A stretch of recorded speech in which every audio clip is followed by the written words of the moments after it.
Alors nous sommes le mercredi 24 septembre 2014, nous sommes de retour à la Seine-sur-Mer. J'ai quelqu'un à côté de moi, je vais lui demander de se présenter. Bonjour. Bonjour, je suis Dominique Boudra, présidente de l'association Espace Solidarité. Alors justement, nous sommes donc pratiquement en face de la Bourse du Travail et c'est le jour de l'inauguration. C'est la raison pour laquelle nous sommes là. Oui, nous avons dû changer de locaux car les nôtres étaient très vétustes et puis nous nous sommes agrandis, tout simplement. Alors justement, cette association, c'est quoi d'abord le nom? Le nom c'est Espace Solidarité. Espace parce que nous voulons regrouper le plus de monde possible et Solidarité parce que nous sommes dans une ville qui a eu un passé glorieux et aujourd'hui se retrouve avec des gens qui ont besoin d'aide. J'ai vu justement à l'entrée qu'il y a des phrases sur le nom de cette association qui expliquent un petit peu ce que vous faites. Alors expliquez-nous justement ce que cette association est censée faire. Cette association est censée regrouper des familles qui sont isolées, monoparentales, des gens qui,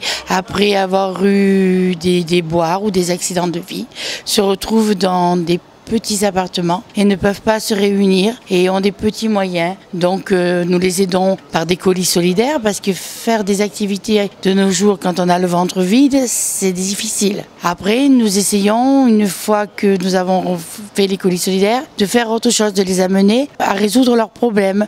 Alors je ne dis pas que nous résolvons tous les problèmes, mais nous les aidons à faire les démarches pour pouvoir avoir le courage de le faire. Et donc justement, en quoi consistent ces actions? Est-ce qu'il y a des aides pour des formations, des choses comme ça? Voilà, il y a des aides pour des formations, au concours d'aide-soignants qui est fait par une association partenaire université. Et nous faisons de l'accompagnement à la scolarité, de l'aide sur les rythmes scolaires, de l'aide administrative aussi, surtout beaucoup de dossiers de surendettement. Nous les orientons à peu près vers les assistantes sociales qu'elles ont besoin. Nous les orientons à peu près vers les hôpitaux, dans certains cas quand on ne peut pas passer par le planning familial. Nous essayons de faire des choses que d'autres ne peuvent pas ou ils n'ont pas envie d'étaler sur la place publique. Nous restons un petit peu dans le secret, dans le confessionnal, on va dire.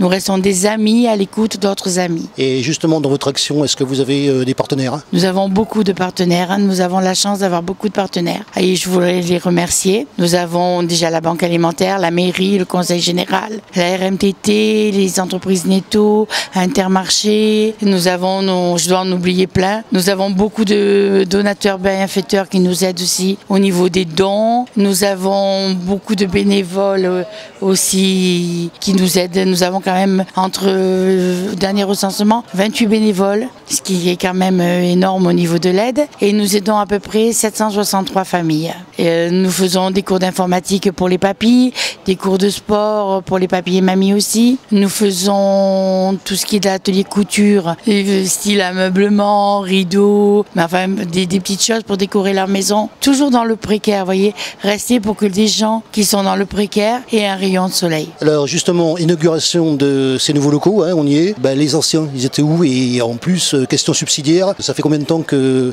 l'association existe? L'association existe depuis 2006. Elle est reconnue d'intérêt général. Elle a été à la Rouve au début, dans un tout petit local, puis avenue Esprit Armando, puis avenue Pierre-Lacroix, où nous étions très bien, mais hélas, les murs étaient vétustes et des grosses fissures que le propriétaire n'a pas pu assurer. Donc il a fallu dans l'urgence retrouver d'autres locaux assez grands pour nous accueillir et nous voici ici. Est-ce que justement pour faire ces déménagements, est-ce que vous avez eu de l'aide? Étant vous-même, je le rappelle, une association qui aide les gens. Est-ce que justement dans un cas comme celui-là, on est aidé en retour? Par les bénévoles, oui, énormément. La solidarité humaine, c'est quelque chose de merveilleux. Au niveau de la solidarité humaine, nous avons eu une aide énorme. Après, nous avons nos partenaires qui ne nous ont jamais lâchés. Mais c'est vrai qu'à ce moment-là, je peux dire que la chaîne humaine a été vraiment quelque chose de magique. Alors je le précise, on enregistre généralement, on fait toujours les choses avant.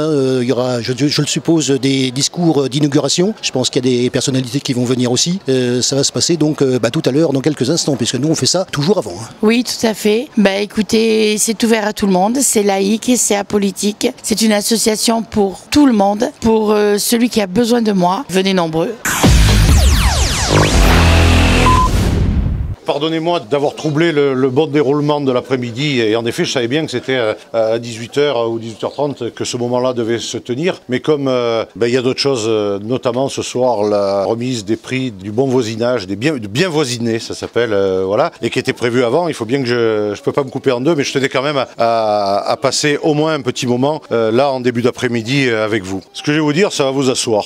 L'idéal, ça serait que vous n'existiez pas. L'idéal, ça serait que vous n'existiez pas parce que ça voudrait dire que la République, parce qu'on est sur un territoire républicain, s'est créé les conditions pour que, d'une part, s'agissant de l'espace solidarité, eh bien, on ne soit pas obligé d'organiser de la banque alimentaire, de l'accompagnement social reposant sur un engagement de bénévoles. Et l'idéal serait aussi que la République crée les conditions pour que tous les enfants, les ados, les jeunes et les jeunes adultes qui vivent sur son sol disposent des outils normaux leur permettant d'accéder à une insertion professionnelle, donc une insertion sociale, donc une vraie place de citoyen. Et sauf que la République, parfois elle trébuche. Elle trébuche parce qu'elle est rudement attaquée par les puissances de l'argent. Et quand j'ouvre un journal et que je vois que les actionnaires des entreprises du CAC 40, les plus riches en bourse, ont vu leur dividende annuel de l'année dernière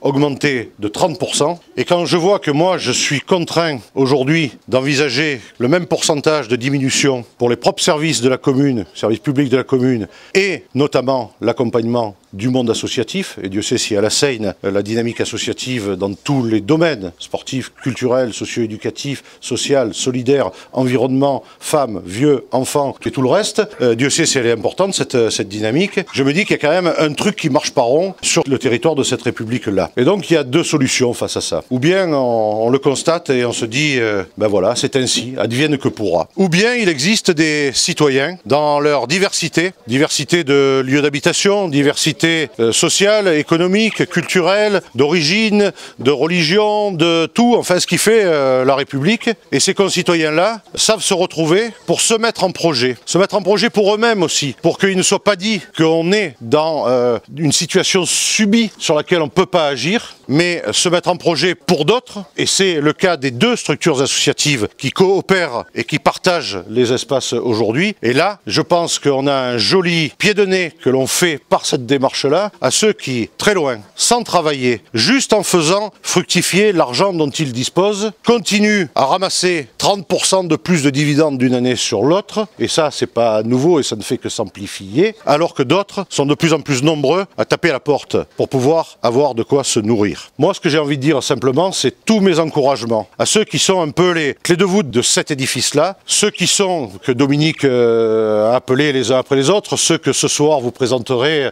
à 18h à ceux qui seront là à ce moment-là. Chapeau à ceux qui s'y investissent, même s'ils n'y consacrent qu'une heure par semaine ou une heure par mois ou un peu de leur temps d'une façon ou d'une autre. Chapeau évidemment à ceux qui sont les épines dorsales, je disais les clés de voûte, qui font prendre la mayonnaise de cet investissement citoyen. Et à défaut de pouvoir vous dire la ville voudrait vous accompagner, parce que je vous ai dit et vous le savez que je ne sais pas comment on va continuer à accompagner le monde associatif, je vous dis au moins chapeau, merci, bravo, et vous êtes, vous, les vrais remparts républicains contre ce qui est en train de se jouer.